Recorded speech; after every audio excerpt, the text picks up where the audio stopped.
Assalamualaikum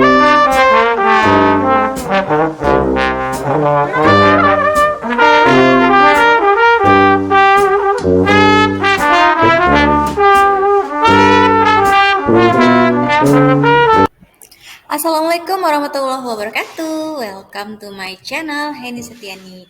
Kali ini kita akan membahas tentang HPT atau Human Performance Technology. Check it out. Assalamualaikum warahmatullahi wabarakatuh. Halo semuanya, apa kabar? Mudah-mudahan semua dalam keadaan sehat walafiat, insyaallah ya rabbal alamin. Baik, kali ini kita akan membahas tentang HPT atau Human Performance Technology. Nah, atau bisa disebut juga dengan teknologi kinerja manusia, di mana teknologi kinerja manusia ini adalah sebuah pendekatan sistematis dan juga ilmiah untuk meningkatkan kinerja individu dan organisasi melalui penggunaan berbagai teknik dan juga metode. Nah, kemudian HPT juga mengkomunikasikan prinsip dari berbagai bidang seperti psikologi, manajemen, rekayasa, dan teknologi informasi untuk memahami, menganalisis, dan mengoptimalkan kinerja manusia. HPT di sini atau Human Performance Technology yang bertujuan untuk mencapai HPI atau Human Performance Improvement, yang dimana untuk meningkatkan kinerja manusia baik dalam konteks kerja maupun di luar konteks kerja. Kemudian pendekatan HPT ini mencakup identifikasi, analisis kebutuhan kinerja, pengembangan, dan implementasi strategi untuk memenuhi kebutuhan tersebut serta mengevaluasi dan perbaikan berkelanjutan terhadap kinerja seseorang. Seperti itu. Ciri utama dari HPT atau Human Performance Technology ini sendiri adalah a systematic process of discovery and analysis, atau proses yang sistematik kemudian melalui penemuan dan juga analisis. Nah, yang keterkaitan dengan strategi produktivitas kerja, meningkatkan produksi atau kemampuan dari seorang karyawan atau pekerja. Oke, tadi sudah dijelaskan di awal pengertian secara umum dari Human Performance Technology itu sendiri apa tujuannya ya diadakan atau Human Performance Technology itu sendiri apa sih tujuannya, kemudian bagaimana ciri utama dari HPT itu sendiri, dan kita masuk kepada materi utama yaitu 10 prinsip HPT atau Human Performance Technology beserta contohnya atau implementasinya di dalam kehidupan sehari-hari. Prinsip yang kedua adalah analisis yang cermat. HPT di sini melibatkan analisis yang cermat terhadap masalah kinerja untuk menentukan penyebabnya. Nah, artinya sebagai seorang pimpinan atau suatu organisasi ya, kita harus bisa cermat dan dalam menganalisis ya. Jangan langsung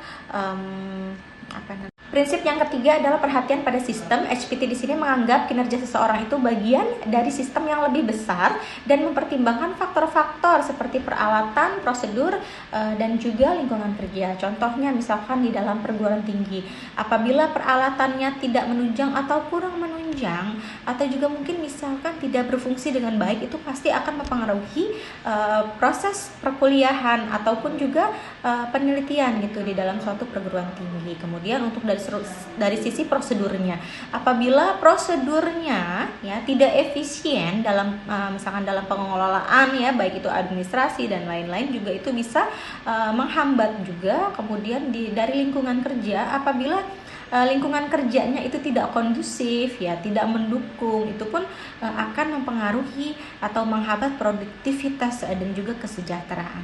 Seperti itu. Prinsip yang keempat adalah pengembangan program yang efektif.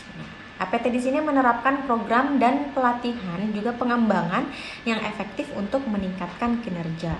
Contohnya misalkan di dalam perguruan tinggi ya, mengembangkan program yang efektif seperti misalkan program pelatihan keterampilan untuk apa? Baik untuk mahasiswa ataupun dosen gitu. Kalau misalkan untuk mahasiswa misalkan keterampilan seperti menulis, berbicara di depan umum ya, membuat sebuah karya ilmiah, ataupun mungkin keterampilan teknologi informasi ya, yang dimana kan sekarang pendidikan itu sudah beriringan ya dengan kecanggihan teknologi gitu. Kemudian pelatihan kebijakan prosedur ataupun pelatihan-pelatihan lainnya untuk menunjang dalam pengembangan yang efektif seperti itu.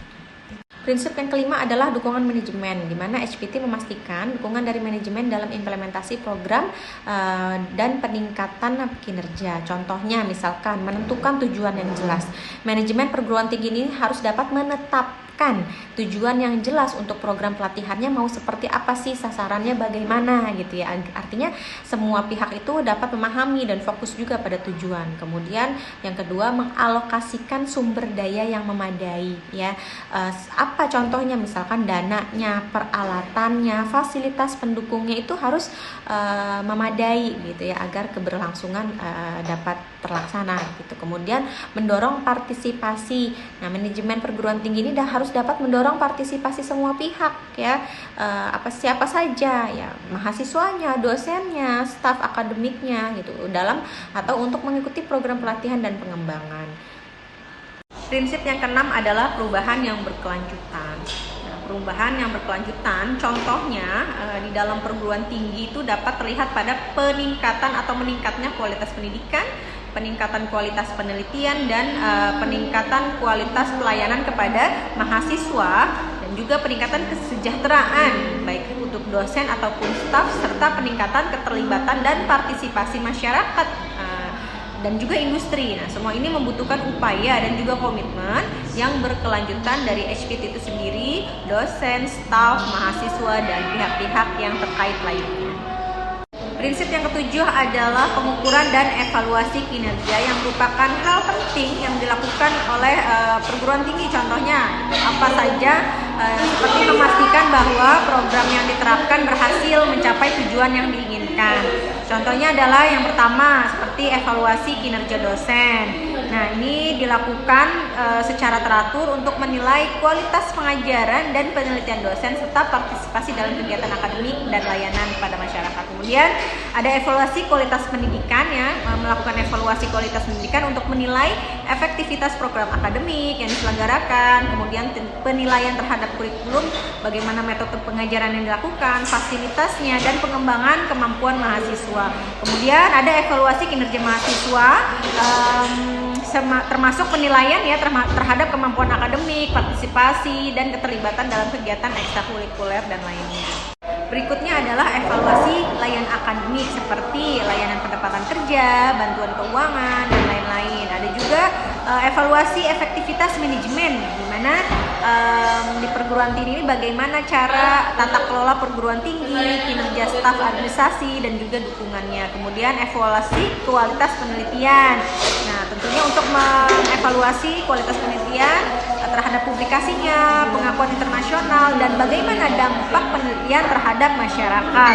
Kemudian ada evaluasi dampak sosial ya, melakukan evaluasi dampak sosial termasuk penilaian terhadap kontribusi perguruan tinggi dalam meningkatkan kualitas hidup masyarakat dan lingkungan sekitar perguruan tinggi.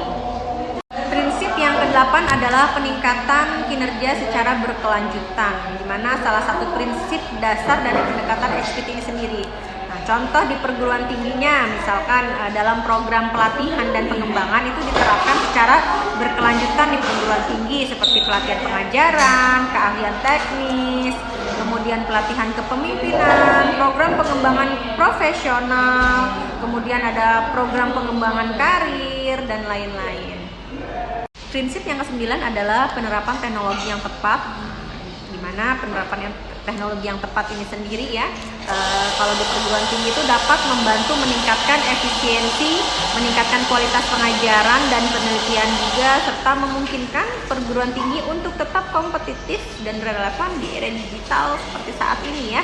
Bagaimana kita harus mengikuti perkembangan zaman dan perkembangan teknologi yang semakin cepat seperti itu. Nah, ini adalah beberapa contoh penerapan teknologi yang tepat di perguruan tinggi. Misalnya pembelajaran menggunakan LMS ya, atau Learning Management System, kemudian ada teknologi simulasi, ada sistem informasi manajemen perguruan tinggi juga harus menggunakan sistem informasi, penggunaan media sosial harus kita manfaatkan juga untuk proses pembelajaran, kemudian penggunaan teknologi dalam penelitian, dan lain-lain.